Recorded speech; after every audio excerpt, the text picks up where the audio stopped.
नमस्कार, अग्निपथ देख रहे हैं आप और मैं हूं आपके साथ राखी। झारखंड में राज्यसभा की 2 सीटों के लिए चुनाव से पहले सियासी सरगर्मियां चरम पर पहुंच गई है। सत्ता पक्ष और विपक्ष दोनों अपने अपने विधायकों की बाड़ेबंदी में जुटे हैं, जबकि क्रॉस वोटिंग और राजनीतिक जोड़तोड़ की आशंकाओं ने मुकाबले को बेहद दिलचस्प बना दिया है।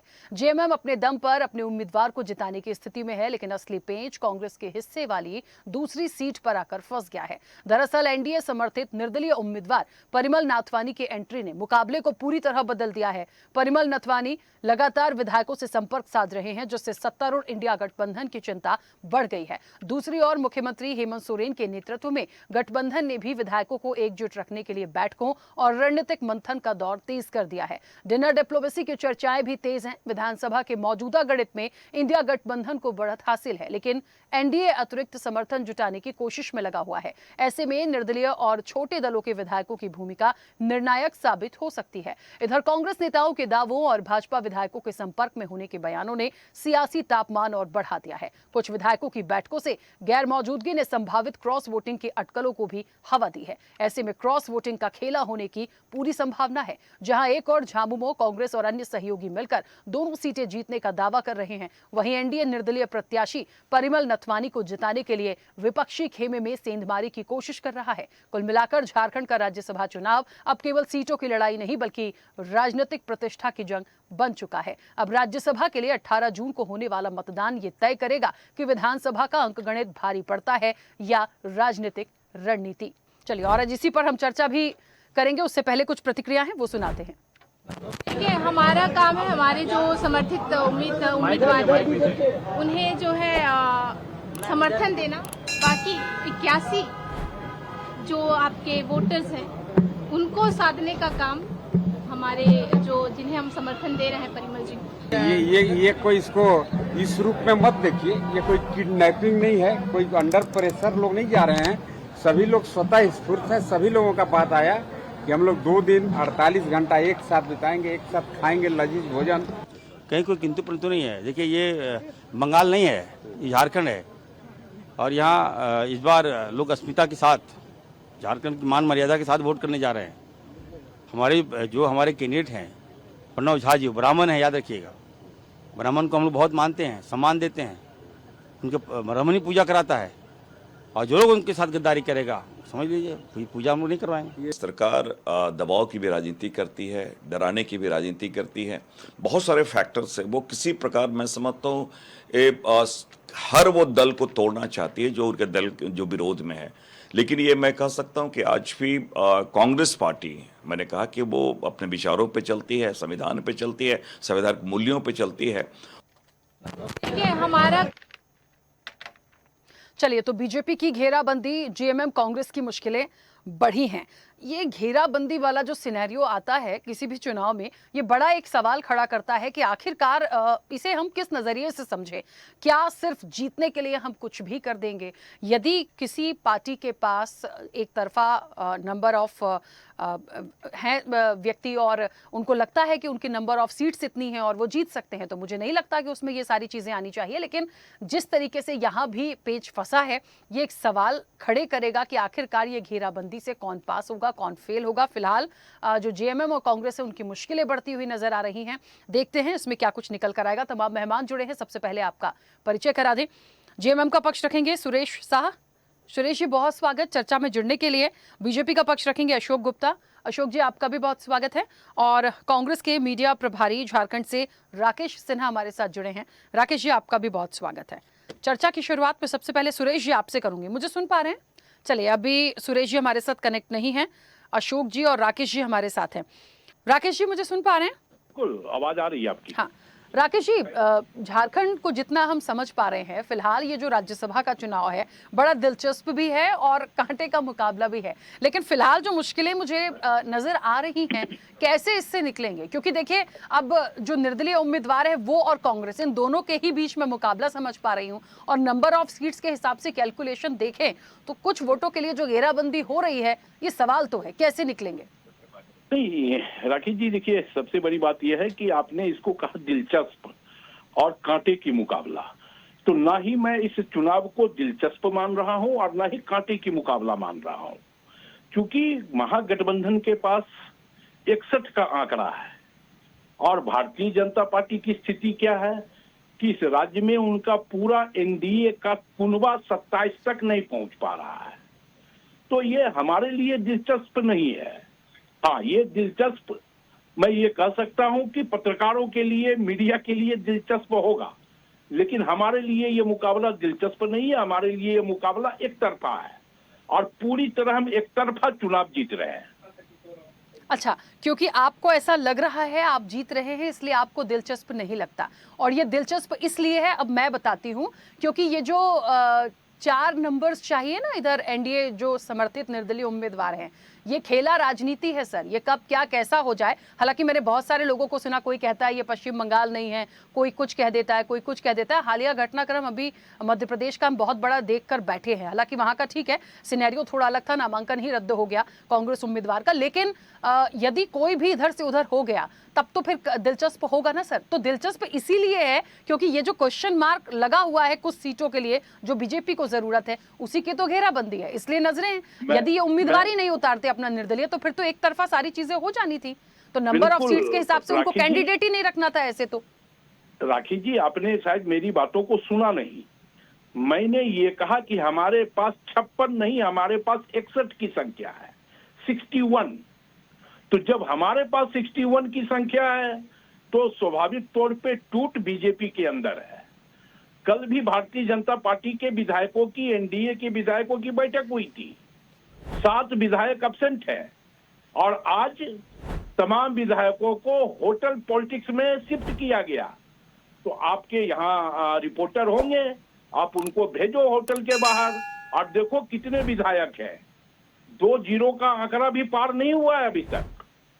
इसलिए मैं कह रहा हूं और डंके की चोट पे कह रहा हूं कि हमारे लिए ये दिलचस्प नहीं है और न ही हमारे लिए कांटे की मुकाबला है। चलिए ठीक है, हमारे पास संख्या 61 है, 61, 6 पर 1। ठीक है, अच्छी बात है। यदि आपको लग रहा है कि ये फिगर आपके पास है तो फिर तो कोई बात ही नहीं है सर, सारा बात खत्म हो जाती है। लेकिन जहां तक एनडीए समर्थक की बात हो रही है, यहाँ के विधायकों की बात हो रही है, तो उस पर भी मैं बात करूंगी। अशोक जी, मुझे सुन पा रहे हैं? बिल्कुल बिल्कुल।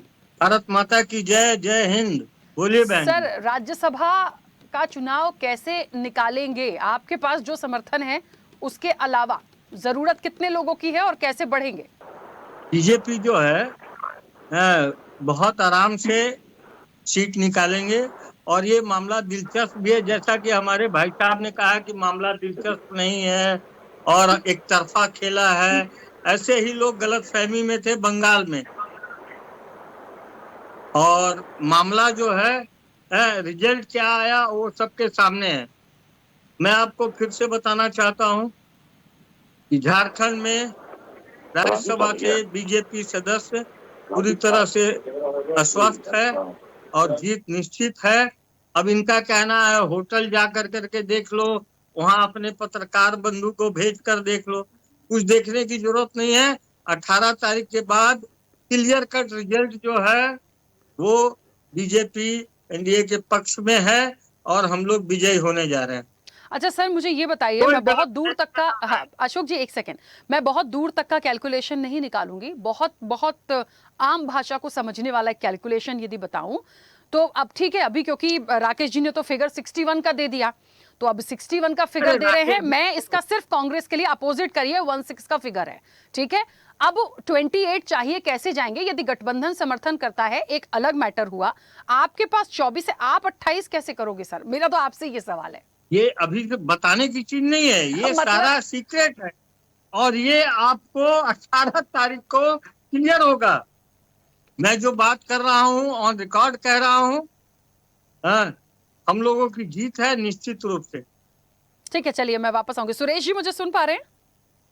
जी जी सर, कैसे आप कैलकुलेशन राज्यसभा चुनाव का देख रहे हैं? क्योंकि गठबंधन के नजरिए से अलग नंबर ऑफ सीट्स हैं और जहां तक जेएमएम की बात है उनके पास तो डबल फिगर में है, तो वहां तो कोई प्रॉब्लम आएगी नहीं। ये जो कांग्रेस और निर्दलीय एनडीए के जो उम्मीदवार हैं, इनको लेकर पेच फंसा है। हालांकि कांग्रेस इसे नहीं मानती, उनको लगता है कि एक तरफा हम जीत रहे हैं, लेकिन जैसे बीजेपी कह रही है कि वो 4 का फिगर कैसे पूरा करेंगे, या आप 18 को देखिए, तो मुझे ऐसा लगता है कांग्रेस भी अपने फिगर कैसे पूरे करेगी। या तो पूरा समर्थन देंगे आप लोग, तब क्या कैलकुलेशन सही बैठेगा?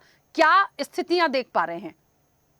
देखिए, पहला तो सीट हम लोग तो निश्चित रूप से जीत रहे हैं और गठबंधन का दूसरा सीट पर हम लोग झारखंड मुक्ति मोर्चा एकजुट है। हर हालत में हम लोग दोनों सीट इस बार जो है जीतने जा रहे हैं, इसमें कोई दुमत नहीं है। एनडीए कितनों प्रयास कर ले, उनके पास 4 सीट कम है और वो 4 सीट जुटाने में उनको जो है नाको चना चबा रहे हैं और वो 4 सीट किसी हालत में उनको मिलने नहीं जा रही है। इसलिए हम लोग पूर्ण रूप से 100% श्योर है कि हम लोग दोनों सीट इस बार जीतेंगे।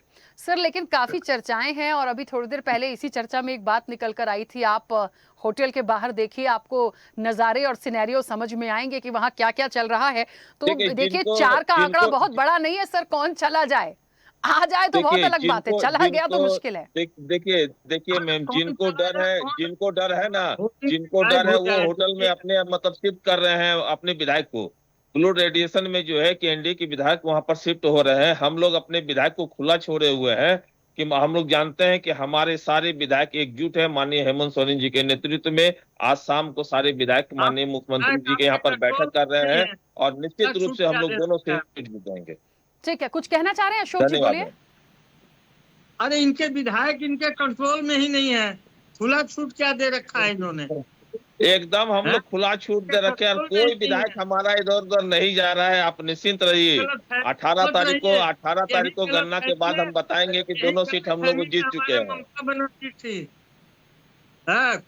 ममता बनर्जी का तुलना झारखंड से मत कीजिए, झारखंड में तो बीजेपी उखड़ चुका है, बीजेपी झारखंड में है कहाँ। आपके सारे विधायक हम लोगों के संपर्क में है, आपके ही कुछ विधायक हमारे संपर्क में है, आप निश्चिंत रहिए।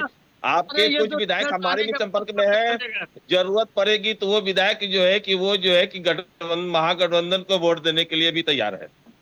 चलिए, ये तो मुझे और दिलचस्प लग रहा है। और देखिए सुरेश जी, जो आप कह रहे हैं और जो अशोक जी कह रहे हैं, ये मुकाबला मुझे जिस तरीके से आप लोग अपना पॉइंट रख रहे हैं दिलचस्प लग रहा है, लेकिन कांग्रेस को ये पूरा मुकाबला दिलचस्प नहीं लगा। राकेश जी।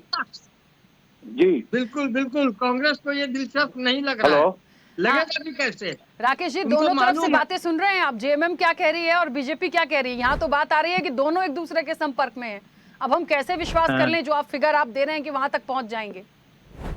देखिए राकेश जी, मैं पहले भी इस बात को कह चुका हूं कि प्रत्याशी कांग्रेस के जरूर है, लेकिन हम महागठबंधन के अंदर सरकार यहाँ चला रहे हैं।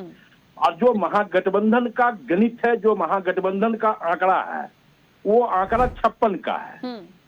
और 56 के आंकड़ों में 2 प्रत्याशी हमारी जीत सुनिश्चित है। लेकिन फिर मैं इस बात को कह रहा हूं कि हमारे पास 56 के अलावा हमारे पास टोटल आंकड़ा 61 का है। हाँ, अब आप कह रहे हैं 56 के अलावा तो सीधा सीधा क्लियर गणित है कि आप जीत रहे हैं, लेकिन 61 का आंकड़ा जो आप बता रहे हैं, तो क्या 4 और यहाँ से आएंगे? यहाँ तो वो तैयारी कर रहे हैं कि 4 उधर चले जाएं तो इनका गेम बन जाए। आप जो है उनका गेम बनाने में लग जाइए। मैं क्यों किसी का गेम बनाऊं, बिगाड़ू? सर मैं तो बता रही हूँ, ये सवाल मैं उनसे कर रही हूँ, 4 कहाँ से लाएंगे? आप कह रहे हैं 56 से ज्यादा है, तो आप कहाँ से ला रहे हैं? मेरा गेम बना हुआ है और मैं फिर इस बात को दोहरा रहा हूँ कि हमारे पास 61 है। लीजिए सुरेश जी, क्योंकि गठबंधन का हिस्सा है और मुझे ऐसा लग रहा है कांग्रेस की जो बात आ रही है, वो कह रहे हैं मेरे पास तो आंकड़ा 56 तो फिक्स्ड हुआ, लेकिन 61 का आंकड़ा है। अब ये मेरे लिए बहुत बड़ा पेचीदा सवाल है कि 4 जो इधर आ रहे हैं या उधर जा रहे हैं। देखिए, सवाल यह उठता है कि हमारे जो बोल रहे हैं कि बीजेपी वाले के हमारे कुछ विधायक उनके संपर्क में है, तो उनको भी यह गलतफहमी नहीं रहना चाहिए कि यह झारखंड में हेमंत सोरेन की सरकार जिस तरह से है, तो कुछ विधायक जो है निश्चित रूप से हमारे संपर्क में ही है, हमारे संपर्क में है। हमारे इनके संपर्क में तो नाम बताएं कि कौन विधायक मतलब जो है कि इनके संपर्क में है। यदि बीजेपी के संपर्क में हमारे 4 विधायक 5 विधायक है तो नाम बताए, एक भी व्यक्ति का नाम बताए कि मैं बता दूंगा। नाम बताऊंगा, 18 तारीख के बाद क्लियर हो जाएगा। सर 18 तारीख के बाद तो आप निश्चित रूप से दोनों सीट हम लोग को आप मिठाई खिलाने आ जाएंगे कि लीजिए आप लोग 2 सीट जीत गए, आप मिठाई खाइए। निश्चित रूप से ढोल बाजे के साथ मिठाई खिलाऊंगा। अच्छा, मेरा एक सवाल है आप लोगों से, क्योंकि आप लोग सब अपनी अपनी पार्टी का महत्वपूर्ण पक्ष रख रहे हैं। इन सारे कैलकुलेशन से इतर एक सवाल है, कहते हैं कि यदि किसी का सीधा सीधा मैंडेट है तो क्यों उस पे हस्तक्षेप करना। मध्य प्रदेश में भी कुछ ऐसा सिनेरियो हुआ, तो मुझे लगता है मध्य प्रदेश में भी एक निर्दलीय उम्मीदवार आया था। अशोक जी, यदि क्लियर मैंडेट जा ही रहा था, उनकी 2 सीटें क्लियर हो रही थी, फिर निर्दलीय उम्मीदवार बीजेपी को क्यों जरूरत पड़ी?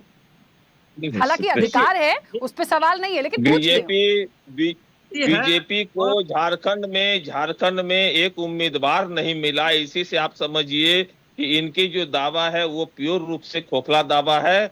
हम लोग इस बात को स्वीकार कर चुके हैं। यदि इनके पास झारखंड में नेता होते तो निश्चित रूप से यहाँ के लोगों को इन्होंने उतारा होता। हमारे देखिए दोनों सीट पर झारखंड के लोगों को हमने प्रश्रय दिया। हमारे जो प्रणब झा उतर रहे हैं वो भी हमारे झारखंड के ही रहने वाले हैं, कोई विदेश से नहीं आए हुए हैं, कोई दूसरे स्टेट से नहीं आए हुए हैं। ठीक है अशोक जी। हाँ, तो झा साहब जो है दिल्ली के हैं, और दूसरी बात, अरे भाई बाय बोर्न झारखंड के हैं, आप पता लगाइए, बाय बोर्न झारखंड के हैं। मैं आपको आश्वस्त करना चाहता हूं, आप किसी गलतफहमी में न रहें। आप अपने विधायक पे ध्यान दें, क्योंकि वो विधायक सारे हम लोग के संपर्क में हैं। हमारे नेतृत्वकर्ता हेमंत सोरेन जी हैं, और हेमंत सोरेन पर यहाँ पर प्रत्येक विधायक को अटूट विश्वास है, और हेमंत सोरेन के कहने पर वो हमारे विधायक जो है वो एकजुटता में रहेंगे। ठीक है, मुझे जवाब नहीं मिल पा रहा है, 1 मिनट रुकिए ना। अशोक जी मुझे ये बताइए, जब इनके पास क्लियर मैंडेट है 56 विधायकों का, और ये क्लियर है कि दोनों सीटें निकल जाएंगी, फिर निर्दलीय उम्मीदवार की जरूरत क्यों पड़ी? अधिकार है आपका, आप निर्दलीय लाइए, बीजेपी लाइए, लेकिन क्यों? तो अब ये हमारे जो शीर्ष नेतृत्व में है उनका निर्णय है, और हम लोगों ने कोई भी गलतफहमी में नहीं रहे। हमारी सीट क्लियर है और हम लोग जीतने जा रहे हैं। अच्छा, ठीक है सुरेश जी। देखिए, ऐसा है ना कि मतलब ठीक है सुरेश जी, 1 सेकंड रुकिएगा। राकेश जी, आपसे एक छोटा सा सवाल है मेरा। आपने कहा कि 61 का जो फिगर आपके पास जा रहा है, 56 तो ऑलरेडी क्लियर था सर, आपके पास 61 कहां से आ रहा है? बस मुझे इतना बता दीजिए। आप समझिए कि जब हमारे पास 61 का फिगर है, 56 मेरे पास है, हाँ। तो इसका मतलब है कि भारतीय जनता पार्टी के वो संवेदनशील विधायक जो एक निर्दलीय थैली शाह को अपना वोट नहीं करेंगे, वो झारखंड की अस्मिता के लिए हमारे साथ आ रहे हैं। ठीक है, क्योंकि उनके मन में यह है कि हम थैली शाह के पीछे सरेंडर करके, नतमस्तक होकर के अपने क्षेत्र की जनता को कौन सा मुंह जाके दिखाएंगे। ठीक है राकेश जी, चलिए, क्योंकि समय की सीमा है, लेकिन वाकई ये बड़ा रोचक हो गया है। 4 सीटों का जो ये 4 नंबर का ये जो खेल है, ये किस तरफ जाएगा। हम मिलेंगे फिर, आने दीजिए इलेक्शन, हम सब फिर बैठेंगे। आप सभी का बहुत शुक्रिया इस चर्चा में जुड़ने के लिए। देखिए, जादुई गणित तो बनता है, इसे कोई स्वीकारे या ना स्वीकारे, क्योंकि ये बात बिल्कुल सच है। आप इंडिया गठबंधन के, चाहे आप जेएमएम की बात करिए, कांग्रेस की बात करिए, बाकी लोगों की बात करिए जो इनके साथ में सहयोगी दल हैं, उनका फिगर 56 जाता है। 1 सीट के लिए आपको 28 वोट्स चाहिए, तो ये तो क्लियर मैंडेट है, 56 का 2 सीटें निकलेंगी। लेकिन क्योंकि जो निर्दलीय उम्मीदवार है, यहां आकर पेच फंसा, उनके पास अपने 24 का समर्थन है, उन्हें 4 लोग और चाहिए। वो यहां से तोड़ेंगे, उधर वो कह रहे हैं कि 56 से हम 61 है, यानी उधर से इधर तोड़कर आ रहे हैं। तो ये बहुत बड़ा सवाल भी है और बहुत रोचक भी है। देखिए इसमें क्या कुछ अपडेट निकल कर आता है, इंतजार 18 तारीख का करेंगे। चर्चा में इतना ही, बने रहिए स्वदेश न्यूज के साथ। सबसे पहले देश। ऐसे ही वीडियोस के लिए लाइक करें, शेयर करें, फॉलो करें। YouTube पर जाकर सब्सक्राइब कर बेल आइकन दबाना ना भूलें, और ताजा अपडेट्स के लिए स्वदेशलाइव.com पर जरूर जाएं।